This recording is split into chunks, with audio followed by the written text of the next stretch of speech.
દિલ્હીમાં એક્ઝિટ પોલમાં આમ આદમી પાર્ટીના સરકાર બને તેવા એંધાણ મળી રહ્યા છે. તો વળી આમ આદમી પાર્ટીએ ચૂંટણી પરિણામ પહેલા અરવિંદ કેજરીવાલ માટે વિક્ટરી સ્પીચ પણ તૈયાર કરી નાખી છે, જે અરવિંદ કેજરીવાલ પાર્ટીની જીત પછી આપશે. જો દિલ્હીમાં આમ આદમી પાર્ટીની સરકાર આવશે તો અરવિંદ કેજરીવાલ જીત પર આવી સ્પીચ આપે તેવી શક્યતા છે. આજે દિલ્હીએ એક નવો ઇતિહાસ રચી નાખ્યો છે. તમે દુનિયાને જણાવી દીધું છે કે દિલ્હીના લોકો કોઈના જુઠ્ઠાણા સામે નમ્યા નથી. દિલ્હીમાં લહેરનો દુરુપયોગ કરવામાં આવ્યો છે, પરંતુ મફલર સામે સૌ કોઈ ધારાશાયી થયા છે. દિલ્હીમાં ઘણું કામ કરવાનું છે, જે માત્ર મારી સરકારના ભરોસે નહીં થાય, જેમાં તમારા સાથની પણ જરૂર પડશે. અને કોઈ 100 દિવસ કે 6 મહિના વાયદા નહીં કરી. જે પણ કરવામાં આવશે તે આજે જ કરવામાં આવશે. આજે આમ આદમીની સરકાર બની છે, પણ અમારે કોઈ હનીમૂન પીરિયડ નથી જોઈતો. દિલ્હીમાં ભ્રષ્ટાચાર બંધ થશે અને કોઈ રેકડીવાળા પાસે કોઈ પણ પ્રકારની વસૂલી કરવામાં નહીં આવે.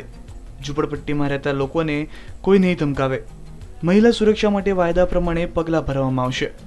મારા વિરોધીઓ મારા પર ભાગેડુનો આરોપ લગાવ્યો હતો, પરંતુ ગત કાર્યકાળમાં મારાથી કેટલીક ભૂલ થઈ હતી, જેના માટે હું તમારી પાસે માફી માંગી ચૂક્યો છું.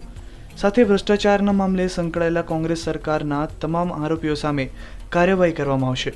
જો શીલા દીક્ષિત આરોપી હશે તો તેની સામે પણ કાર્યવાહી કરવામાં આવશે. ભલે તે રોબર્ટ વાડ્રા જ કેમ ના હોય.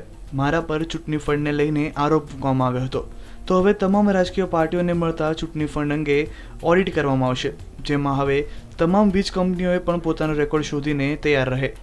દિલ્હીમાં 2 કામ પહેલાં કરવામાં આવશે. એક તો દિલ્હીનો પૂર્ણ રાજ્ય દરજ્જો અને બીજી દિલ્હીમાં લોકપાલ લાગુ કરવામાં આવશે. અમે વચનબદ્ધ છીએ કે દિલ્હીને દેશ નહીં પણ દુનિયાનું સૌથી સુંદર શહેર બનાવીશું. જો કે આમ આદમી પાર્ટી પછી બીજેપીએ કિરણ બેદી માટે પણ વિક્ટરી સ્પીચ તૈયાર કરી નાખી છે.